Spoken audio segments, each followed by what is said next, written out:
प्राचीन काल में सब 28 बुद्ध हुए थे, जिनका उल्लेख बौद्ध धर्म के ग्रंथों में मिलता है। बोध गया, सारनाथ आदि स्थानों पर खुदाई करने पर 27 बुद्धों में से कुछ बुद्धों के स्तूप मिल चुके हैं।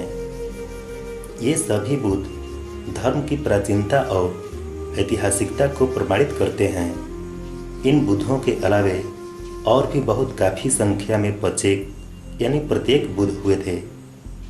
जो मानव अपनी ध्यान साधना में मग्न रहकर एकाकी जीवन व्यतीत करते हैं, वे पचेक बुद्ध कहलाते हैं।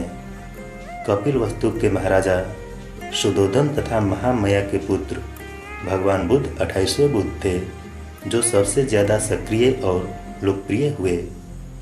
उनका बचपन का नाम सिद्धार्थ था। आषाढ़ पूर्णिमा की रात्रि को महामाया ने गर्भ धारण किया।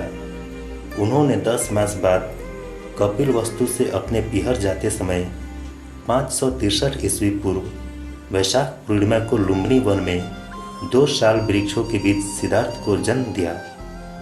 जन्मोपरांत सिद्धार्थ का ग्रहण पहले देवता किए, तत्पश्चात मनुष्य, और उन्होंने कहा, प्रसन्न हो देवी, महाप्रजापति पुत्र ने जन्म लिया है। शुद्धोधन के कुल तपस्वी काल देवल असित ऋषि ने भविष्यवाणी की थी कि यदि यह बालक गृहस्थ होगा तो चक्रवर्ती सम्राट बनेगा, परंतु यह गृह त्याग करके प्रव्रजित होगा तो संबुद्ध बनेगा।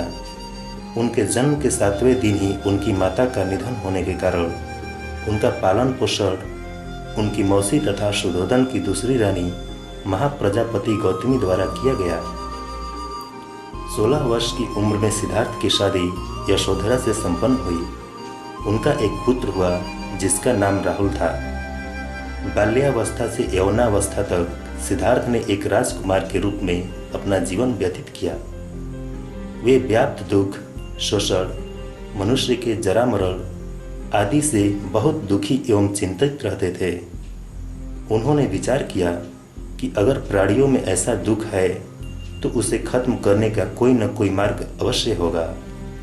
सिद्धार्थ उद्यान देखने की इच्छा से अपने सारथी छंदक के साथ रथ पर सवार होकर जा रहे थे। देवताओं ने विचार किया कि सिद्धार्थ के बुद्धत्व प्राप्ति के समय नजदीक है, इसलिए वे लोग 4 पूर्व निर्मित दृश्य दिखाए, जो केवल सिद्धार्थ एवं उनके सारथी को ही दिखाई दे रहे थे। एक एक करके उन्होंने वृद्ध, रोगी एवं मृत व्यक्ति को देखकर दुखी हो उद्यान न जाकर महल को लौटते गए तथा चौथा दृश्य सन्यासी को देखने के बाद प्रव्रज्या में रुचि उत्पन्न कर उद्यान को गए। ये 4 दृश्य सिद्धार्थ के गृह त्याग के कारण थे, जिनमें प्रथम 3 ने उनके मन में जीवन और जगत के प्रति बहुत ही निराशा और उदासीनता पैदा कर दी, जबकि अंतिम के दृश्य ने उन्हें सन्यासी बनने की प्रेरणा दी। उन्होंने 29 वर्ष की अवस्था में अर्धरात्रि को सारे राजपाट, धन दौलत आदि को छोड़कर महाविनिष्क्रमण करने का निश्चय किया। महाविनिष्क्रमण से पूर्व अपने पुत्र को देखने की इच्छा से आसन को छोड़ राहुल की माता के शयनगार में गए। वहां उन्होंने देखा कि सुगंधित तेल प्रदीप जल रहा है और राहुल की माता बेला, चमेली आदि के अम्ल भर फूलों से सजी शैया पर राहुल के मस्तक पर हाथ रखे सो रही हैं। उन्होंने विचार किया कि यदि मैं यशोधरा का हाथ हटाकर पुत्र को देख उठाऊंगा तो इनकी निद्रा भंग हो जाएगी तथा जाग भी जाएंगी, जिससे मुझे महाविनिष्क्रमण करने में विघ्न होगा। इसलिए मैं बुद्ध होने के बाद ही आकर पुत्र को देखूंगा। इस विचार के साथ उन्होंने महाविनिष्क्रमण किया। महाविनिष्क्रमणोपरांत उन्होंने सर्वप्रथम तपश्चर्या का मार्ग अपनाया और कठिन तपस्या में अपने शरीर को सुखा दिया। लगभग 6 वर्षों तक इस मार्ग पर चलने के बाद उन्हें लगा कि यह मार्ग संबोधि प्राप्त करने में बाधक है। अतः उन्होंने बड़े विचार के बाद भोजन ग्रहण करने का निश्चय किया और उरुवेला की सुजाता की हाथों पायस यानी खीर खाकर इस अलाभकारी मार्ग को छोड़ दिया।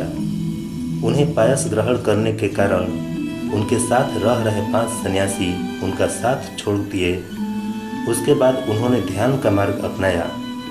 इसी मार्ग से वे उरेला, उरुवेला या उरुविल्ला, वर्तमान बोध गया में निरंजना, वर्तमान फल्गु नदी के तट पर बोधि वृक्ष के नीचे 528 ईस्वी पूर्व वैशाख पूर्णिमा को बोधि प्राप्त कर बुद्ध हुए।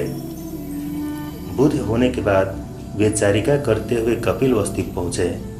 वहाँ पहुंचकर वे जहाँ सुधोधन शाक्य का आवास था वहाँ पहुँचे तथा राहुल की माता, सुधोधन एवं अन्य लोगों से मिले।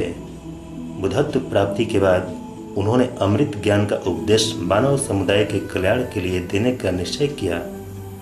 बुद्धत्व प्राप्ति के 7 सप्ताह बाद उन्होंने अपने 5 साथी कौंडिन्य, बप्पा, भद्ये, महानाम और असागी जो गया में छोड़कर चले गए थे का पत्ता लगाते हुए इसीपतन, ऋषिपतन, मृगदाव स्थान वर्तमान सारनाथ पर पहुँचे। वहाँ उन्होंने आषाढ़ पूर्णिमा के दिन पंचवर्गीय भिक्षुओं को अपना प्रथम उपदेश दिया जो धम्मचक्कप्रवर्तन सूत्र के नाम से प्रसिद्ध हुआ। उन्होंने 2 अतियों, पहला काम सुख में लिप्त रहना और दूसरा शरीर पीड़ा में लगाना को छोड़कर मध्यम मार्ग निकाला जो आँख खोलने वाला, ज्ञान देने वाला तथा शांति देने वाला है।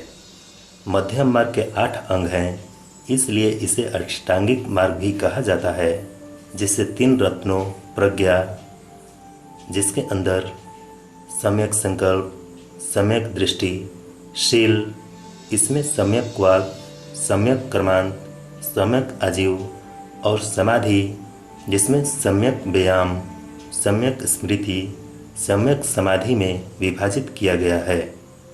भगवान बुद्ध पूरे मानव समुदाय के कल्याण के लिए 45 वर्षों तक घूम घूम कर उपदेश देते रहे। उनके 84,000 उपदेश पाली भाषा में त्रिपिटक के रूप में मिलते हैं। अपने जीवन के अंतिम यात्रा के समय उन्होंने वैशाली चापाला चैत्य में अपने शिष्य आनंद से कहा था कि मैं 3 माह बाद परिनिर्वाण में प्रवेश लूँगा।